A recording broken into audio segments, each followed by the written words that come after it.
My people, listen. I am Okafor, keeper of old stories. This tale I tell you is one that changed our village forever. It happened in a time when people forgot what their grandmothers taught them. But before we begin, I ask you to keep an open heart, because this story is about what happens when we mock the quiet ones. In the center of our village square, beneath the market where traders sold cassava and cloth, there stood a young girl named Arua. She was not beautiful in the way the merchants' daughters were. Her hands were always dirty. Her wrapper was faded, but she knelt beside a small tree sapling, her ear pressed close to its bark, whispering urgently as if it could hear her words. The market women first noticed her, then the hunters, then everyone. Arua whispered for hours, speaking to leaves, to roots, to branches. At first, people ignored her, but mockery is louder than silence. One market day, as she knelt beside the tree, the square erupted, laughter sharp as knives cut through the air. Women pointed. Children mimicked her strange prayers. Even the elders shook their heads. But Arua did not stand. She did not defend herself. She only pressed her ear deeper against the bark, as if the tree's voice mattered more than their ridicule. It was Ekin who made the moment turn ugly. Ekin was a village hunter, tall, strong, admired by everyone. He could kill a deer from 100 paces. He could read animal tracks like books. The young men copied his walk. The girls watched when he passed. He was power dressed in skin. That day, Ekin walked to the market and saw Arua kneeling. He stopped. He smiled, but it was not a kind smile. "Look at her," he called out loudly. "This girl thinks trees speak. She thinks the forest talks to her like a friend." He stepped closer.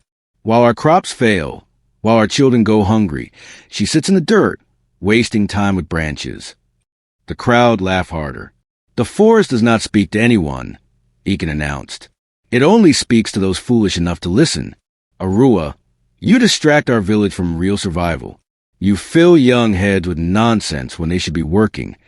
Arua's shoulders trembled, but she did not look up, and that is when the wind stopped blowing. No one noticed at first, but by the next morning, everyone felt it. The air hung still. No breeze moved the market cloths. No wind rustled the leaves. The drummers complained that the air felt thick, like breathing through cloth. Traders sweated though the sun had not grown hotter. Children asked their mothers why the trees had gone silent, and then came the omen that could not be ignored. Leaves began falling. But it was a dry season. Leaves should not fall for 3 more months. Yet they drifted down like snow, coating the village paths. The birds that usually sang at dawn simply disappeared. No sound, no wings, nothing. They were simply gone. That night, the village river, which never ran dry, shrank to half its size. Mothers woke their husbands. Elders gathered in the night. Something had shifted. Something was angry. And though no one would say her name, they all thought of the girl who spoke to trees. But to understand Arua, you must know who taught her. Her grandmother, old Mama Zara, raised her in a small compound at the forest's edge. Mama Zara was no ordinary woman. She had lived 90 years. Her voice was soft but carried weight, and she had taught Arua something the village had forgotten. "Listen," Mama Zara would say, placing Arua's small hand on a tree trunk. "Trees remember. They remember the child who planted them. They remember the hunter who carved his name. They remember kindness. They remember cruelty." "How do they remember, grandmother?" Arua asked once, when she was only 7. Mama Zara smiled. "Through their roots, through their rings, through the way they grow toward light, or bend away from storms. Everything that happens near a tree becomes part of it. And if you are quiet enough, gentle enough, you can feel what they remember." Before Mama Zara died, she held Arua close. "One day, child, the forest will speak. It will speak because someone needs to listen. And you will understand what the trees have been trying to tell us all along." The hunger began slowly. First, the cassava crops withered. Then the yam fields turned brown. The grain stores at traders at full grew thin. Mothers stretched portions smaller and smaller. Children stopped playing because they had no energy. The market that once overflowed with abundance now had empty stalls. Fear spreads faster than hunger. Neighbors who once greeted warmly now eyed each other suspiciously. Men hoarded bags of grain behind their homes, telling their families lies about how much they had. Women fought at the well over water. Families stopped sharing. Brothers turned cold toward sisters. The village that had once felt like one body now felt like a collection of strangers fighting over crumbs. And in their fear, they needed someone to blame. At the elders' fire, the whispers began. Perhaps the spirits are angry. Perhaps someone broke a taboo. Perhaps the girl who speaks to trees has brought a curse. One by one, voices agreed. It was easier to blame one strange girl than to admit their own greed, their own waste, their own forgetting of respect toward the land. By the second week of hunger, the entire village had decided Arua was the problem. The betrayal came quietly. Arua's own uncle, her father's brother, sat at the elders' fire and spoke against her. "My brother's daughter speaks to darkness," he said. "The trees whisper lies to her. We all know it. Since she has been kneeling in the square, speaking her strange prayers, everything has gone wrong. The forest is punishing us for tolerating her madness." No one contradicted him. The elders nodded. The hunters agreed. Even some of the women who had always been kind to Arua now looked away when she passed. It was easier to believe in magic than to face the truth, that the village had failed the land, that greed had poisoned their own soil, that they had stopped listening to anything except their own hunger. Word reached Arua while she sat with the oldest tree at the forest's edge. Someone told her what her uncle had said. She did not cry. She did not argue. She only pressed her forehead against the bark and stayed there until night fell. And as darkness came, she heard what sounded like a groan, deep, ancient, and full of sorrow, coming from deep within the tree's wood. It was Ekin who brought the fire. At the next elders' gathering, he stood and spoke with the confidence of a man everyone admired. "I have a solution," he said. "We must clear part of the forest, cut down the old trees, open the land. This will give us space to plant new crops, and the clearing will free the trap rain. The spirits will see we are taking action. They will send water again." The elders listened. The hungry listened. They wanted to believe it could be this simple. But Arua heard and screamed. She ran to the square, her hair wild, her voice breaking. "No, do not burn. The forest will not forgive fire. The trees are not your enemies." She grabbed at the hunter's arms. "Please listen to me. The forest is suffering, not punishing. It is trying to teach, not curse. Burning will only—" Ekin laughed. He pushed her down, right there in front of everyone. "See," he said, "she defends the trees over her own people. She is not ours anymore. The forest has claimed her." And the crowd, hungry and afraid, turned away. That night, Arua crept to the oldest tree. She pressed her ear against its bark and felt the sorrow, not anger, but deep, ancient sorrow. The tree was not furious. It was grieving the forest that would burn, grieving the loss of centuries, grieving the forgetting of respect. Arua wept. She confessed everything she feared. "I cannot stop them," she whispered to the wood. "I am only one girl. They do not believe me. They believe the hunter more than the earth itself. How is that possible? How can they hunger so much that they burn the very thing that feed them?"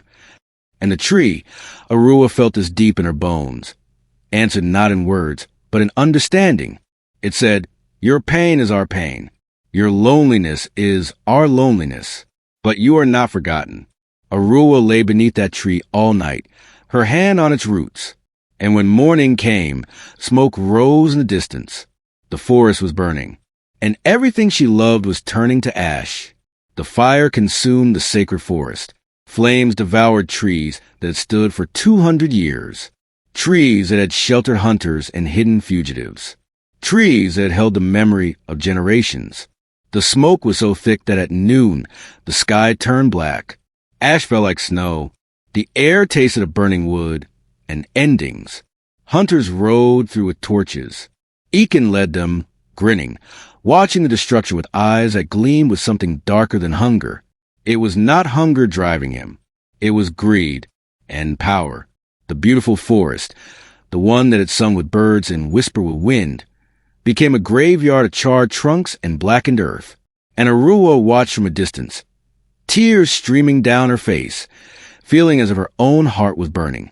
The tree connection she had always felt, the gentle voice of the forest in her mind, shattered like glass. For the first time, she felt the forest's pain as her own body's pain. That was when someone saw her standing at the forest's edge, tears in her eyes, covered in ash. "There!" a voice cried. "There's the girl." A hunter pointed. Others turned. And in that moment, twisted by hunger and fear into something ugly, the crowd's anger found its target. She summoned the fire, someone shouted. The forest listened to her curse, not our prayers. She called the flames to destroy us. It was a lie so absurd that it should have been laughed away. But lies have power when people are desperate, and this village was desperate. They needed someone to blame for the smoke, for the hunger, for their own failures. Elders stepped forward. Arua has brought destruction. She must be removed, cast out, sent to the deepest forest where the forest spirits can do with her as they wish. Arua did not resist. She did not cry. She simply stood still as rough hands grabbed her arms and began to drag her away from everything she had ever known. The village watched. No one spoke for her. No one defended her. Not even her uncle. They dragged her to the deepest part of the forest. The burned trees were behind them now. They walked deeper, past the edge of human memory, to a place where ancient trees still stood untouched. They stopped beneath the oldest tree, older than the village, older than the stories told around the elder's fire. "Here," the lead elder said. "Let the forest have her." They left her there, alone, terrified, with nothing but ash-covered clothes and the knowledge that everything familiar was gone. Arua collapsed at the base of the massive tree. Her whole body shook, not from cold, but from a kind of abandonment that breaks something inside you. She had only ever wanted to listen, to understand, to help, and for this, they had burned her world and cast her out like trash. She lay against the roots and wept, not gently, but wildly, and as her tears fell into the earth, something changed. The roots beneath her body began to move. At first, Arua thought she was dying. She felt the roots shifting beneath her like living things. She should have been terrified, but instead, something inside her went quiet. She stopped fighting. She stopped crying. And in that stillness, she confessed. "I love you," she whispered to the tree, to the forest, to everything. "I love you more than I love myself. I love you more than the village loves me. And I am not angry at you for what is happening. I am only sorry I could not save you." Her confession hung in the air, and then not loud, not in words, but felt like a vibration in her bones. Voices answered. Not one voice, many voices. The voices of roots, of rings, of centuries. The forest spoke, not through sound, but through her body, her mind, her very being. It was as if the oldest tree had decided she was the only ear it had left, the only voice through which it could finally be heard. And Arua, trembling, understanding, accepted this gift. The forest had chosen her, and the world would change because of it. Through the night, Arua learned. The trees showed her their memories. She felt the hands of ancestors planting seedlings. She felt the joy of the first rain after drought. She felt the slow horror of greed beginning to creep in. Careless hunting, forest clearing, the moment when respect died. And the trees told her their truth. We do not curse. We only reflect. What humans plant in soil, soil returns. What they sow in disrespect, they harvest in emptiness. The forest agreed to speak, but only through her, only through one who loved it more than power, only through one who had suffered for listening. "I will be your voice," Arua promised, "but I ask for something too. Show the village the truth. Not to destroy them, but to wake them. Show them what they have forgotten. Show them what respect looks like." And the oldest tree's roots wrapped gently around her body like an embrace. A pact was made. The night the forest began to move, the village woke screaming. Roots cracked through the earth, breaking through compound floors. Vines crept up the sides of homes. Trees in the village square began to lean, slowly, deliberately, toward the gathering place where Ekin and the elders sat at their fire. But the trees did not attack. They simply spoke. In the darkness, whispers echoed from every direction. The wind carried voices, calling people's names. Not threatening, not angry, simply calling, asking, demanding that people listen. Men grabbed their weapons. Women held their children close. The entire village trembled with a fear that was not of fire or hunger, but of something far more powerful, the truth. What is happening? The elders cried, and though no one could see who spoke, everyone heard the answer. You have forgotten respect. Now the forest will teach you to remember. The secrets came like lightning. The trees, through their roots and their presence and the strange air that now filled the village, revealed everything. Hidden things, dark things, things buried in shame. A trader's daughter had stolen land from a widow. The trees showed this. A hunter had broken an oath to share game. The trees revealed it. A man had buried grain while his neighbor's child starved. The forest spoke of this too. One by one, secrets surfaced like bodies in a flood. And with each revelation, a person fell to their knees in shame. Because the trees did not accuse. They simply showed what had been done. They held up a mirror. But the worst secret was yet to come. The trees were speaking Ekin's name, growing louder, more insistent. The hunter who had burned the forest, who had mocked the girl who listened. His crimes were the loudest of all. He had set the fire not to save the village, but to claim burned land for himself. He had planned to become the richest man in the region, replanting with crops that only he would harvest. And worse, he had planned to blame Arua the entire time. Ekin stood and denied everything. Lies! He screamed at the forest, at the whispers, at the impossible night. The forest deceives you. Spirits lie. This girl has bewitched you all. He pointed at the darkness where Arua stood. And somehow, everyone could sense her presence now, a calm figure among the chaos. Do not believe what the trees say. They are not wise. They are vengeful. They are jealous of human power. This is witchcraft. But his words fell flat, because the older people, the ones who remember before forgetting, they knew. The forest does not lie. The forest does not need to. It simply is. And what simply is always true. Ekin's face twisted.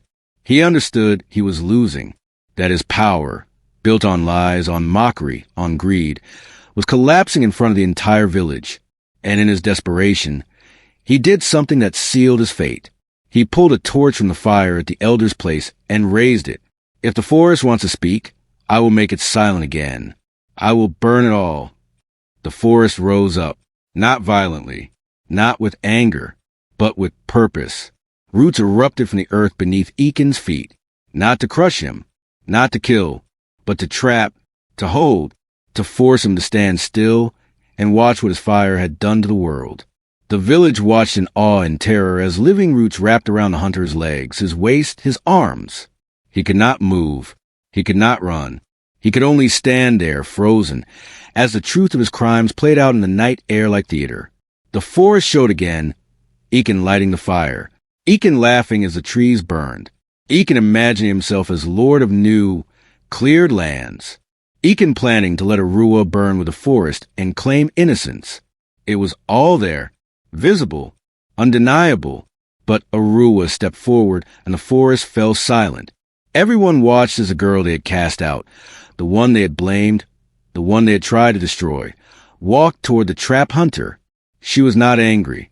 She was not vengeful. Her face held only sadness and a terrible, clear understanding. Ekin, seeing her, understood too. Please, he begged.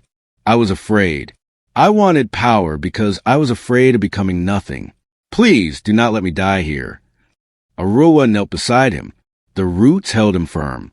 The forest watched. The entire village held its breath, because in that moment, Arua had to make a choice that would define everything that came after. She could demand his death. The forest would do it. The village expected it. But she whispered something different, something that made even the trees listen harder. I forgive you, Arua said. The words hung in the darkness like thunder that never strikes. Not because what you did was right, not because you deserve it, but because you are afraid, and fear is a kind of sickness.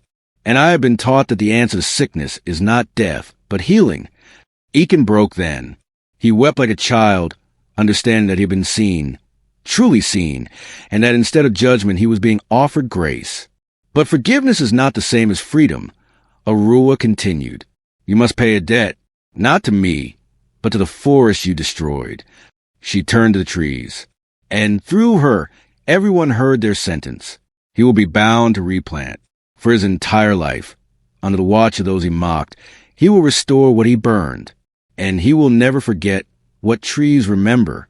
The roots released Ekin, but not to freedom. At sunrise, the village gave him a shovel and seeds.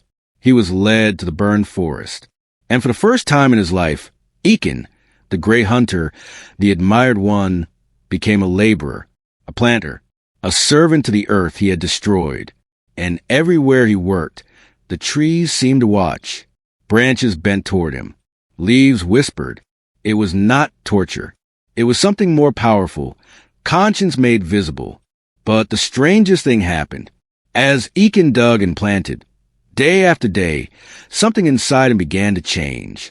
He began to understand what Arua had known all along, that the forest was not his enemy. It was a teacher, and teachers only seem cruel to students who refuse to learn. Weeks passed. The village sent food for the workers replanting the forest, and Ekin ate the simplest portions. He spoke to no one. He simply worked, sweating in the heat, his hands blistering, his pride burned away, and in its place, something fragile and new began to grow. And then came the rain. Not a storm, not a flood, but a soft, gentle, patient rain that fell for 3 days straight. It soaked the burned earth. It filled the withered streams. It washed the ash from every roof and heart. The village wept, because rain meant hope. Rain meant the forest was healing. Rain meant, though no one said it, that Arua had been right all along. That listening mattered. That respect was stronger than power. The crops would grow again. The river would run full. The forest, with Ekin's hands laboring in its soil, would slowly return to what had been. And as the rain fell, Arua stood alone beneath the oldest tree, water streaming down her face, and felt the forest's gratitude, not as words, but as peace, deep, ancient, quiet peace. The village rebuilt itself slowly. Families that had hoarded grain began to share. Neighbors who had become strangers greeted each other again. The market came alive, but differently now. People spoke more quietly. They moved more thoughtfully. They looked at trees differently, with respect instead of as objects to be used. The elders gathered and, without shame, admitted their failure. We listened to fear instead of wisdom, the oldest elder said. We blamed the innocent instead of looking at ourselves. We must change how we lead.